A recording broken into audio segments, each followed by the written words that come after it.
Oi pessoal, vou falar um pouquinho sobre a aterosclerose, abordando aspectos básicos da sua patogenia e também como que a evolução e o nosso modo de vida nos conferiu maior ou menor risco para desenvolver a aterosclerose.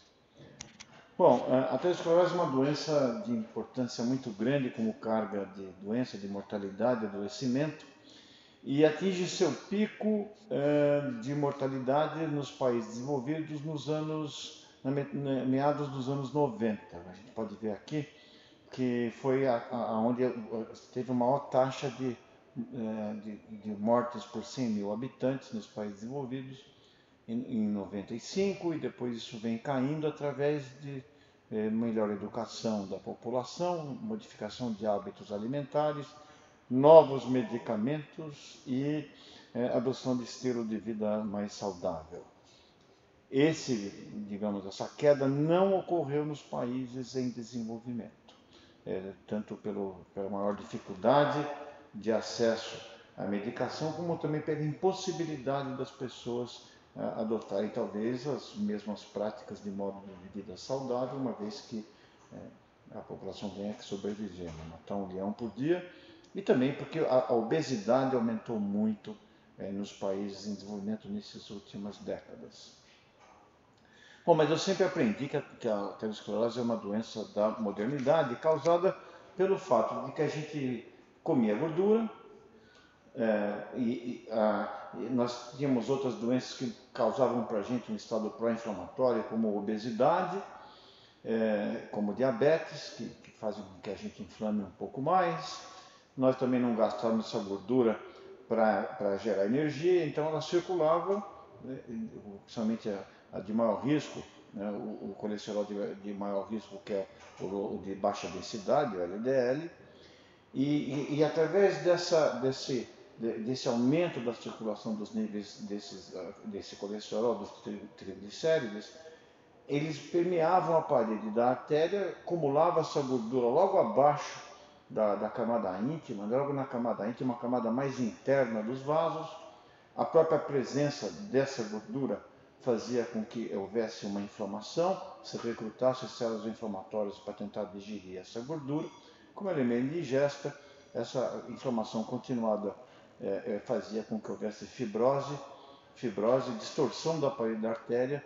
Toda cicatriz antiga da fibrose pode ser calcificada, e isso leva a uma modificação das propriedades mecânicas e também funcionais da artéria, e isso leva a um risco maior de formar trombos em cima da artéria, e esse trombo obstrui a luz vascular e pode entupir órgãos vitais. Bom, quando a gente olha no microscópio como patologista, se um paciente falecido por aterosclerose, nós temos na coronária, ela está aqui envolvida na gordura do epicárdio, aqui está ali o sangue, aqui está a parede dela, e você vê que tem um espessamento da parede, né? Essa seria a parede próxima do normal, nessa região aqui, e há um depósito de uma camada de fibrose, que é esse tecido mais cor-de-rosa aqui. Essas manchas claras, esses riscos claros, são gordura, né? Existe um halo dessas pequenas bolinhas pretas, que são células inflamatórias que tentam resolver esse processo. Como não consegue digerir a gordura que está aqui, você faz uma cicatriz. Essa cicatriz distorce a parede da artéria, e às vezes esse tecido aqui se rompe, e em cima disso se faz um trombo. Quando você olha, por exemplo, na autópsia desse mesmo paciente, você vai ver, por exemplo, que aqui a gente fez uma tomografia, um corte um corte tomográfico do paciente. Você vai ver que aqui estão as coronárias com essas bolinhas brancas que são cálcio, veja como elas são muito parecidas com o cálcio da costela, e aqui a aorta como que desenhada por fibrose e cálcio, né, como se ela tivesse se transformado num osso, né. Você pode, através de técnicas de processamento de imagem, desenhar o cálcio e fazer uma reconstrução tridimensional. Aqui você vai ver a aorta, aqui estão as vértebras, a aorta correndo em cima, ela bifurcando nas duas artérias ilíacas, e você vai ver que existe um manguito de cálcio, que é como se tivesse uma artéria de osso, né? E quando você abre essa aorta e olha o olho nu, você vai ver que aqui estão os depósitos de gordura, a gordura mais amarelinha aqui, né? aí ela tem uma cicatriz que fica cinzenta, é cicatriz de colágeno. Isso depois calcifica e você vê que às vezes algumas áreas ela se rompe. Quando ela rompe, o sangue passa por uma área que não é vaso e faz um trombo, e como a gente está vendo aqui. Então essa é uma arteriosclerose complicada. Quando você perfunde o coração dessa pessoa, você vai ver já algum contraste, né? Você vai ver a artéria descendente anterior do coração, a artéria esquerda, a coronária esquerda com seu ramo descendente anterior, a coronária direita, e você vai ver uma falha de enchimento desse contraste no miocárdio, ou seja, uma obstrução impediu que circulasse o contraste nessa porção que divide o ventrículo direito do ventrículo esquerdo, e se não passou contraste, não passou sangue em vida, isso então foi a causa de morte daquele paciente. Bom, então até aí nós estamos sim, uma doença da modernidade, do sedentarismo, do estresse da vida urbana, da comida multiprocessada.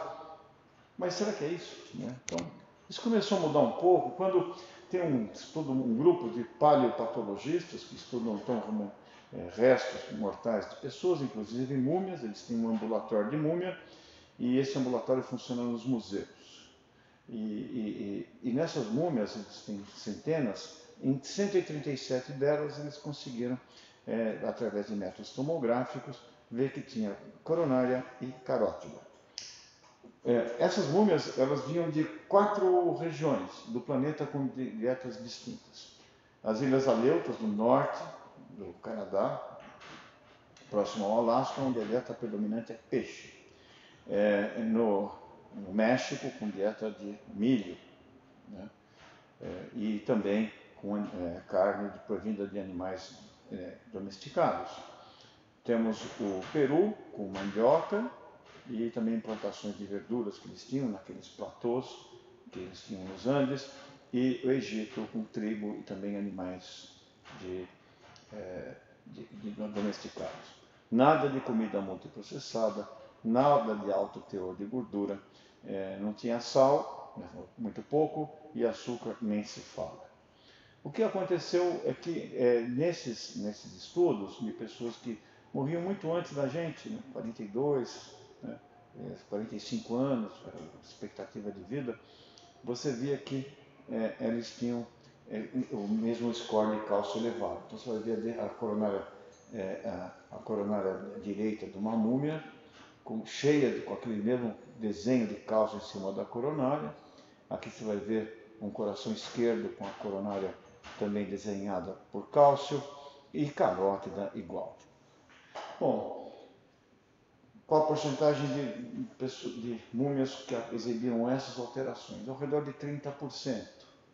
Então se viu que, como o colesterol não é só o que a gente come, a gente produz, se concluiu que essas pessoas, 30% das pessoas talvez tivessem a carga genética para isso, seja por mudanças do perfil de produção de colesterol, principalmente pelo fígado, mas também porque talvez para sobreviver naqueles tempos que não tinha antibiótico, morria-se muito na primeira infância.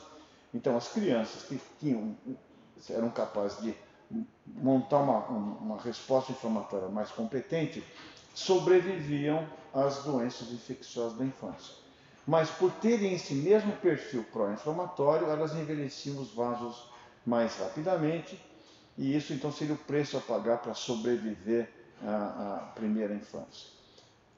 Isso também foi corroborado por estudos que acompanharam sobreviventes da gripe espanhola no início do século XX, né, aí uma população maior, mas se viu que as crianças que tiveram gripe espanhola e sobreviveram a ela, quando comparadas com crianças que não tiveram a gripe espanhola, depois de passados 90 anos da gripe espanhola, você via que aqueles que tiveram gripe espanhola e sobreviveram a essa agressão inflamatória, morriam antes também por doença cardiovascular. Então, até aí a gente viu que não é só dieta, mas também a inflamação. E triste, né, que se isso for absolutamente verdade, 30% de nós vai ter que tomar estatina. Isso começou a mudar quando saiu um estudo recente, também no Lancet, que avaliou uma população de 700 caçadores-coletores da tribo dos Tsimane, que vivem na Bolívia amazônica, né? Eles são caçadores-coletores, andam cerca de 5 a 6 horas por dia em busca de caça, de pesca e de frutas. Então eles têm um exercício, mas não um exercício exagerado, são ativos, eles não estão presos em cidades. Tem todos os marcadores inflamatórios lá em cima, porque eles têm verminose. Então eles conseguem montar uma resposta inflamatória interessante, mas de um tipo diferente, aquela que vai dedicada a vermes e que são tem uma que a gente chama de TH2, a resposta inflamatória. Dependendo do tipo de via inflamatória, você vai fazer diferentes tipos de anticorpo e montar diferentes respostas inflamatórias. Então eles têm uma combinação de vida ativa, mas não exaustiva, dieta variada e uma verminose. E o que se viu, né? E também tem muito o colesterol que a gente chama de protetor, né? O HDL, que é o protetor, também é muito baixo, mas o LDL também é baixo, ou seja, eles não têm colesterol nenhum, então eles não têm como oxidar gordura e não têm como fazer placa. Então, além da dieta, né? Além digamos, de uma vida mais ativa, eles têm uma dieta mais variada em relação àqueles povos, porque quem mumificava, quem era candidato à múmia no passado, não era a população geral, era o extrato mais superior, e possivelmente aquelas pessoas tinham, além de terem mais sedentarismo, porque ninguém pegava, desde tempos históricos, quem está lá em cima não pega muito no pesado, e eles tinham também uma dieta menos variada, porque um caçador-coletor vai comer aquilo que ele encontrou no caminho. Um dia carne, um dia fruta, um dia peixe. Então, eles tinham uma dieta mais saudável, uma atividade física mais saudável e um tipo de infecção que era diferente das populações onde não tinha tanta parasitose assim. E isso depois levou uma ideia de que, será que ter euminto é bom, né? Será que você ter uma tênia ajuda você a ter menor doença crônica, tipo diabetes e tipo aterosclerose? Bom, aparentemente tem evidências para isso, né? Tanto porque o tipo de inflamação induzida pelos eumintos, ela desvia do TH1 e vai para TH2. Os eumintos gostam muito da gordura que a gente come, eles se nutrem, é como se tivesse um absorvedor de gordura. Você come pouca gordura e ao mesmo tempo a que chega você vai dividir com o seu parasita preferido. E ao desviar a resposta para TH2, você tem uma resposta menos fibrogênica, menos agressiva para as artérias, porque ela fica concentrada através de outro tipo de citocina e outro tipo de digamos, de localização. Ela sai da circulação e passa para as cavidades. Bom, é isso. Então, o que eu estou querendo dizer é que não basta só, quer dizer, nesse grupo, né, você vê que os indivíduos que tem nessa comunidade, enquanto que nos estudos norte-americanos, numa idade de 65 anos a 74, 72% tem score de cálcio elevado, nos Tsimane você tem 8% só e não aumenta muito com a idade.